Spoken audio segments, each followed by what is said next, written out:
Bwana Yesu asifiwe. Haleluya. Ninamshukuru Mungu tena kwa nafasi hii nzuri aliyotupatia, lakini pia namshukuru mwezeshaji wetu wa somo la afya. Mimi nimebarikiwa sana. Wangapi mmebarikiwa? Kwa kweli nimebarikiwa sana, na kesho nitawahi tena kumsikiliza. Tunapoendelea na somo la kaya na familia, nataka usisahau somo letu la kwanza lililozungumzia juu ya mpango wa Mungu au makusudi ya Mungu kwa ajili ya ndoa na familia. Na tukagundua kabisa kwamba shetani aliingilia mpango mzuri wa Mungu ambao tuliona katika masomo yale, ile somo la kwanza. Sasa nikawaeleza kwamba mfululizo wa masomo yote tutakayokuwa tukijifunza ni kujaribu kurejesha mpango wa Mungu. Na sasa jana tulijifunza juu ya kanuni za kutatua migogoro katika ndoa na familia. Tukaona kanuni mbalimbali, lakini kiungo kikubwa cha kuleta suluhisho la kudumu katika migogoro ni jambo la kusamehe. Leo tutajifunza juu ya msamaha. Msamaha ni kitu kikubwa sana, na nataka unapoendelea kunisikiliza udhamirie kusamehe, kwa sababu msamaha unapoutoa ni kwa faida yako, sio hata kwa faida ya anayesamehewa. Hilo ulijue. Na kama unahitaji kufaidika na unahitaji kuendelea kuwa mtoto wa Mungu, kuendelea kuwa Mkristo, basi dhamiria kusamehe. Kusamehe ni kitu gani? Kusamehe ni uamuzi wa kuacha chuki na mawazo ya hasira. Unaachana navyo, ule uchungu wote unakuwa umetoka. Hiyo ndiyo maana ya kusamehe. Unapomtamkia mema, hilo tamko liendane na kile kinachoendelea moyoni na katika akili na hisia zako. Ile shwari ya moyo ndio inapaswa kutokea unapokuwa umesamehe. Biblia kitabu cha Waefeso sura ya 4 fungu la 32 inatuambia, iweni wafadhili ninyi kwa ninyi, wenye huruma, mkisameheana kama vile Mungu katika Kristo alivyowasamehe ninyi. Kusamehewa na Mungu ni zawadi kubwa sana ambayo kila mwanadamu, kila mwenye, lakini kabla hujapokea zawadi hiyo, Mungu anatuagiza kusameheana. Na ninapozungumza juu ya somo hili la msamaha, linaenda zaidi ya msamaha ndani ya ndoa, msamaha ndani ya familia, linaenda mpaka mbali kufikia msamaha hata kwa marafiki, kwa majirani, kwa wafanyakazi wenzetu katika jamii. Ikiwa kweli tunahitaji kuwa na furaha na pia tukihitaji kuwa warithi wa uzima wa milele. Sasa wazo la kusamehe halitokani na mwanadamu, linatokana na Mungu mwenyewe. Ndio maana tunapaswa kuliheshimu. Wazo la kusamehe linatokana na Mungu wa mbinguni. Unakumbuka Adam na Hawa katika bustani ya Eden walipokosa, waliona suluhisho ni kujificha, lakini nafikiri hawakumtambua Mungu wa mbinguni kwamba ni Mungu anaona kila mahali, hawezi kujificha uso wake. Lakini lile kosa lao lililowaletea aibu likawafanya wajifiche. Mungu mwenye huruma alichukia dhambi iliyokuwa imewakumba, lakini upendo wake kwa watoto wake ulikuwa pale pale, haukupungua hata kidogo. Na hivyo kama ilivyokuwa kawaida yake kuwatembelea kila jua linapokuchwa, wakati wa jua kupunga, siku hiyo Mungu hakuahirisha. Pamoja na kwamba Adam na Hawa walikuwa wamefanya kosa kubwa ambalo libadilisha maisha katika sayari hii, na ambayo sisi ni washuhuda wa kile Adam na Hawa walichokifanya, lakini bado Mungu akawatembelea ile jioni bustanini. Unasoma katika kitabu cha Mwanzo sura ile ya 3, angalia vizuri. Mungu akawatembelea na akaita, akasema, Adam, uko wapi? Kujua Adamu yuko wapi? alijua, lakini ni Mungu wa mahusiano, Mungu anayerejesha, Mungu anayesamehe, Mungu mwenye huruma. Alimtafuta mtoto wake hata alipokuwa katika makosa makubwa sana. Anajaribu kuanzisha mahusiano ili mradi tu Adamu aitike, ambia kwamba niko hapa, mimi ni Mungu wako, ni baba yako wa nafasi ya pili, njoo mwanangu. Kwa hiyo wazo la msamaha lilianzishwa na Mungu mwenyewe, na kwa hiyo ndio maana ni jambo la kuheshimu sana. Sasa kusamehe, hata kama ninaongea hivi, si jambo rahisi. Kusamehe sio jambo rahisi, kwa sababu yule anayetoa msamaha kwanza anahisi kwamba anamfaidisha yule, anahisi kwamba amejishusha sana, au anahisi kwamba yule mtu anayesamehewa hastahili. Ndivyo anavyohisi. Na wakati mwingine inakuwa vigumu, mara nyingi inakuwa vigumu kusamehe, hasa yule aliyekukosea hajaomba msamaha. Unasema hajaniomba msamaha, namsamehe kwa lipi? Unakuwa mzito kusamehe. Au unaona kabisa huyu mtu hata ukimsamehe leo, kesho atarudia. Basi unaona huyu hata ukimsamehe, nilishamsamehe, alifanya hivi na hivi na hivi nikamsamehe, lakini harekebiki. Na wakati mwingine maisha yanaweza kukuumiza sana. Mtu anaweza akakuumiza hata kwa maneno yake, akakuwekea kidonda katika moyo. Wakati mwingine mtu ana maneno yake yanaweza akachoma kama mkuki katika kidonda. Watu wanaweza wakakuumiza na ukajisikia kwamba kwa kweli bora uendelee kushikilia kuliko kumsamehe mtu wa namna hii. Msamaha usipoutoa ukashikilia chuki kwa muda mrefu, inaweza wakati mwingine kuwa vigumu kusamehe. Mungu anatamani tusameheane, waishi kwa kusamehe na waishi kwa kusamehewa. Wasamehe wengine na pia wasamehewe. Biblia fungu la 14 na la 15, kwa kila mcha Mungu, hili fungu linakusukuma kusamehe hata kama una uzito gani moyoni. Neno la Mungu linasema, kwa maana mkiwasamehe watu makosa yao, na Baba yenu wa mbinguni atawasamehe ninyi. Bali msipowasamehe watu makosa yao, wala Baba yenu aliye mbinguni atawasamehe makosa yenu? Hata wasamehe. Ndivyo Biblia inavyosema. Mungu hayuko tayari kusamehe makosa ya watu ambao hawako tayari kusamehe. Na ujiandae, baada ya somo hili nitakupa nafasi ya kusamehe mtu aliyekukosea. Wangapi wamewahi kukosewa? Wangapi wamewahi kukosewa? Naona hata mimi nimewahi kukosewa. Kwa hiyo ninajua somo hili linatuhusu.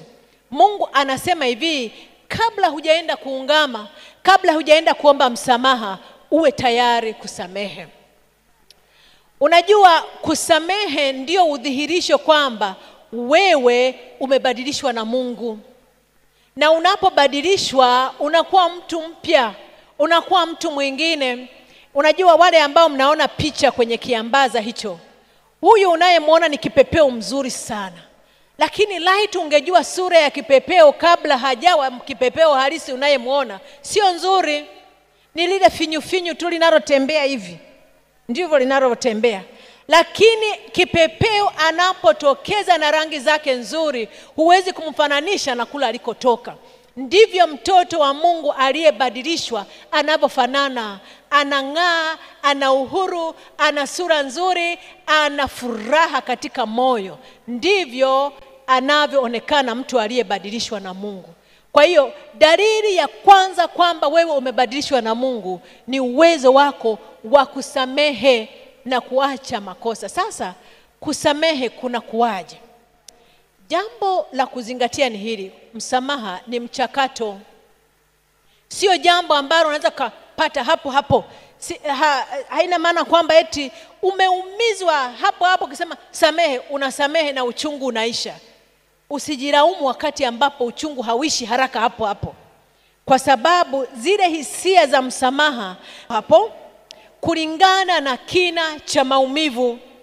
Lakini wakati mwingine, wakati ni mganga, muda unapoendelea, Mungu anakupatia uhuru, anakupunguzia ule mzigo, unajisikia upungufu wa ule uzito. Unajua kwa nini nasema msamaha ni mchakato? Kuna tofauti ya mtu akitembea akajikwaa kwenye mguu wako akasema samahani sana. Unatoa samahani haraka, unamwambia haina shida. Hata kama amekuumiza, hata amekukanyaga na kiatu, unasema haina shida.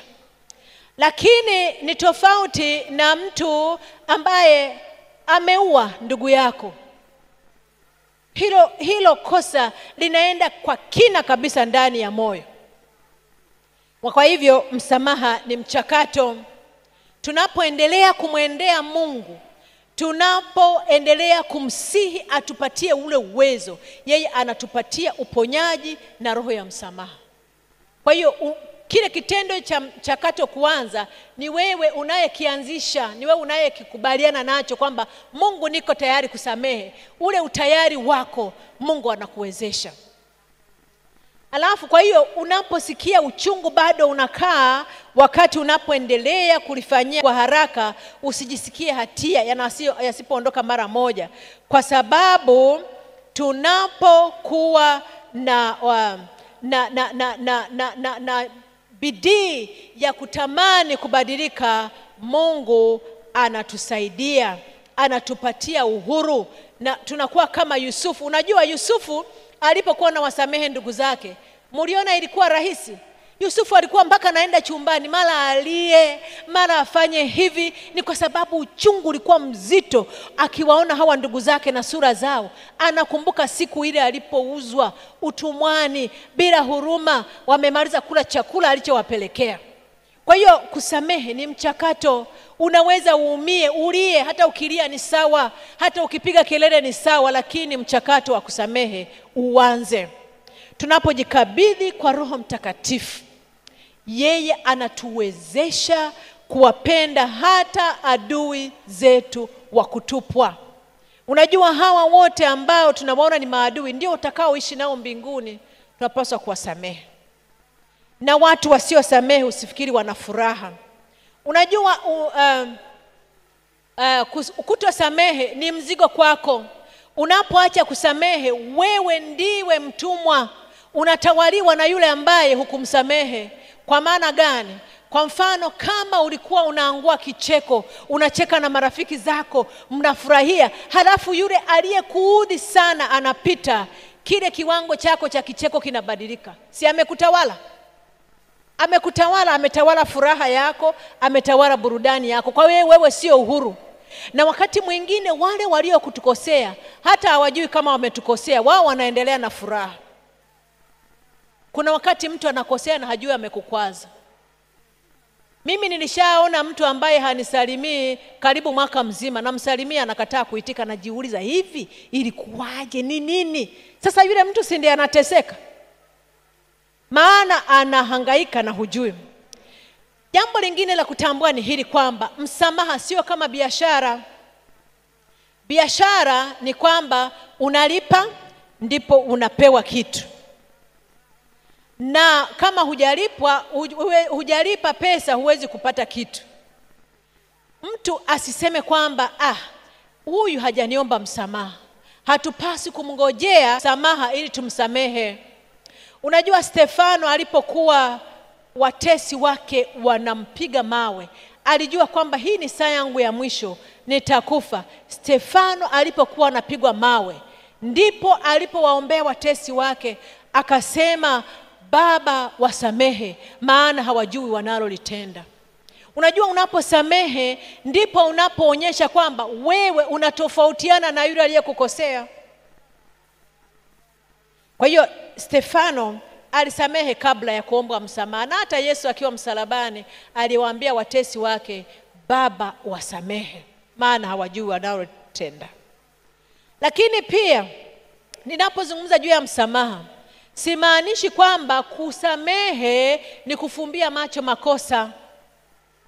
bado una nafasi ya kumwambia mkosaji kwamba hili halikuwa sahihi, hili halikuwa jambo jema ulilofanya, hili lilikuwa kosa, lakini nimekusamehe. Anayesamehe hutambua kuwa kosa limefanyika, na msamaha unahusisha kumsamehe mkosaji bila kukubaliana na kosa lake. Yesu alipoletewa yule mwanamke aliyekamatwa akiwa anazini, alipoletwa kwa Yesu, Yesu alimsamehe. Alimwambia hivi, wala mimi sikuhukumu. Katika kitabu cha Yohana sura ya 8 fungu la 11, alimwambia hivi, wala mimi sikuhukumu, nenda wala usifanyeje, usitende dhambi tena. Hakumwambia ukukosa. Kwa hiyo unaposamehe haina maana kwamba unaacha kuangalia makosa. Sasa katika kusamehe ni lazima ujishughulishe, ni shughuli kabisa. Lazima usiseme tu basi itatokea kusamehe. Kuna mambo ya kufanya. Jambo la kwanza ni hili: usiruhusu maumivu ya kufanya uwe na uchungu na kupoteza imani kwa Mungu pamoja na wanadamu wote. Wapo watu wanaoacha kanisa kwa sababu fulani amewakosea, lakini Mungu hajawakosea. Wapo watu ambao wanachukia wanadamu wote. Hataki, alikosewa na mwanamke mmoja anachukia wanawake wote.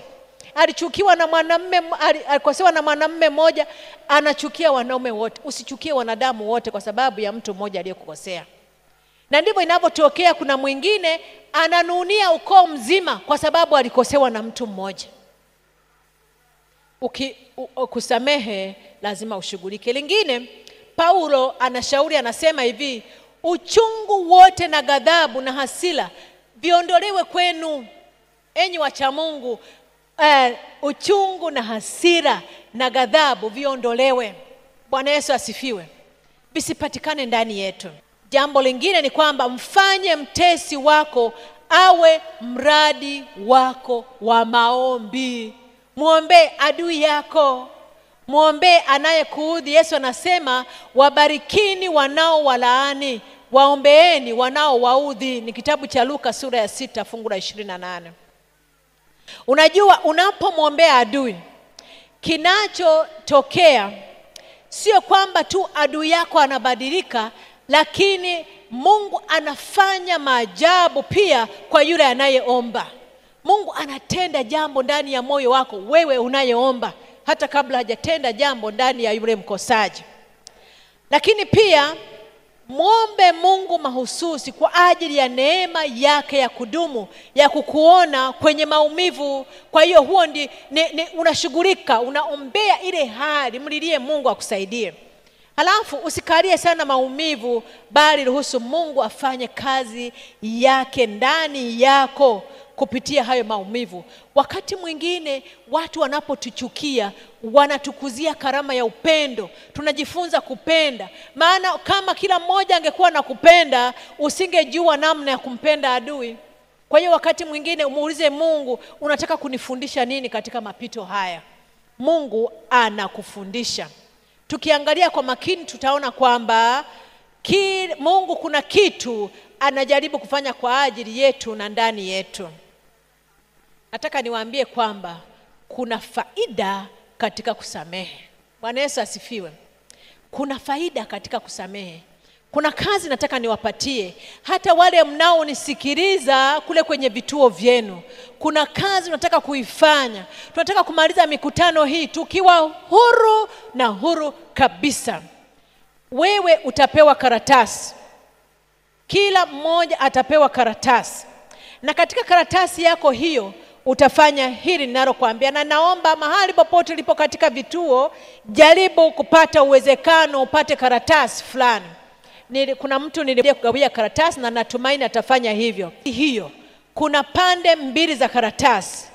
Upande wa kwanza, andika majina ya wale wote waliokukosea. Waandike vizuri. Hata kama huyo mtu alikwisha kufa, muandike. Maana tunataka uwe huru. Halafu upande mwingine, andika majina ya wale ambao wewe umekwisha wakosea. Wangapi wananipata? Asante sana. Andika upande mmoja majina ya wale watu ambao wamekukosea, na upande mwingine andika majina ya wale watu ambao wewe umewakosea. Tunataka kwenda mbinguni wapendwa. Tunapokuja mbele za Mungu tunahitaji ushindi, na ushindi ni mchakato. Tunataka kuanza hii safari.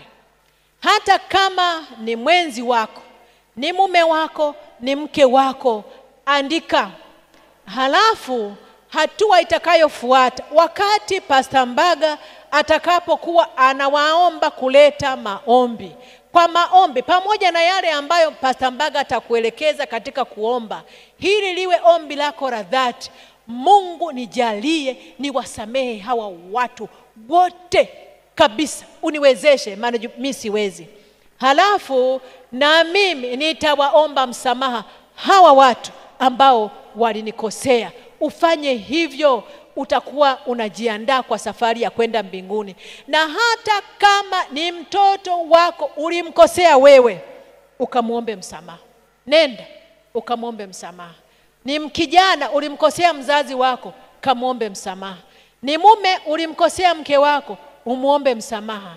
Ni mke ulimkosea mume wako, muombe msamaha.